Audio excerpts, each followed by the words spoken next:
Raymond Washington was just 16 years old when he created what has now become one of the largest street gangs in the world. As the founder of the Crips, he planned to create multiple South Central Los Angeles, Watts, and Compton Crip gangs that would be united, protecting their neighborhoods from outside threats. But things would not go as he had planned, and the Crip gangs that Raymond Washington originally started eventually took on a life of their own. Raymond Washington was born on August 14, 1953, in Los Angeles, California. He spent most of his life on the East Side, growing up with four brothers on 76th Street between Wadsworth and Central Ave. Growing up during the 50s and 60s, he was exposed to many of the issues taking place during that time, including racism, segregation, and the Watts riots, which took place less than a mile from his home. This was also the time of the Black Panthers, an organization formed to bring peace to troubled neighborhoods. The Panthers promoted unity and community independence in South Central LA and set up free breakfast programs for kids like Raymond Washington, who was 12 years old at the time. All these influences surrounding Washington at such a young age forced him to grow up fast. He developed a strong personality and started to become known in his neighborhood as a natural and commanding leader. In his teen years, he would often get into fist fights at school. These fights would eventually lead to him being kicked out of many LA area high schools and being sent to a juvenile detention center. Soon, Washington was known on the streets as one of the best fighters on the East Side.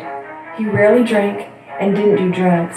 Instead, he worked out constantly, powerlifting, weightlifting, and boxing every day for hours, quickly developing a reputation as someone who was not to be messed with. The first gang Raymond Washington affiliated himself with was the East Side Avenues.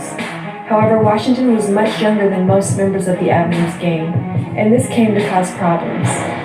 An altercation between Washington and the Avenues founder led to a split, and in 1969, at the age of 16, Washington left to start his own gang.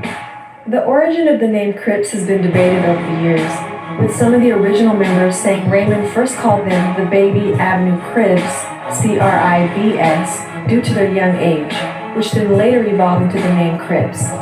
Yet others who were there at the beginning say the name Crips came from the nickname Crip, which was given to Washington's older brother because he was bow-legged. Either way, by the time word got out to surrounding areas about Washington's newly formed teenage gang, they were known as the Crips.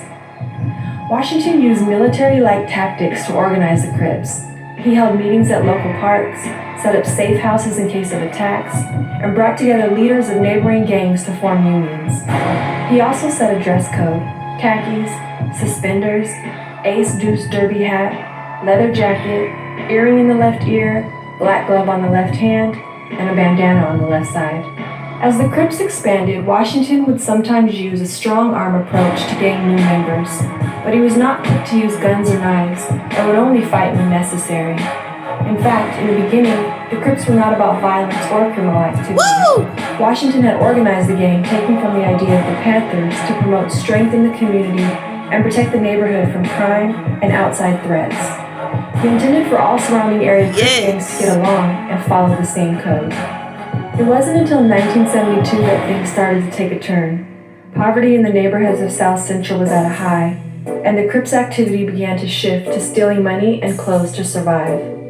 By this time, the East Side Crips had spread to include the West Side Crips and the Compton Crips, and the media started to take notice. The first ever news story covering the Crips was in March of 1972 and involved an incident at a Hollywood concert in which a group of Crips attempting to steal a leather jacket resulted in the death of a 16-year-old.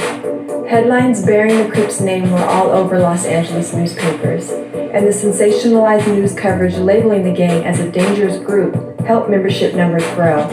More and more people wanted to become a part of the Crips, and by 1973, the original Crip gang Washington had started with just a few friends and family had grown to over 100 members. In 1974, at the age of 21, Washington was arrested for robbery and sentenced to 5 years at the Dual Vocational Institution in Tracy, California.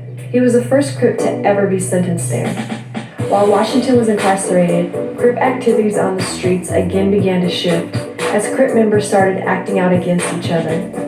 By the time Washington was released in 1979, The original Crips leadership had disappeared, and Raymond Washington had lost control.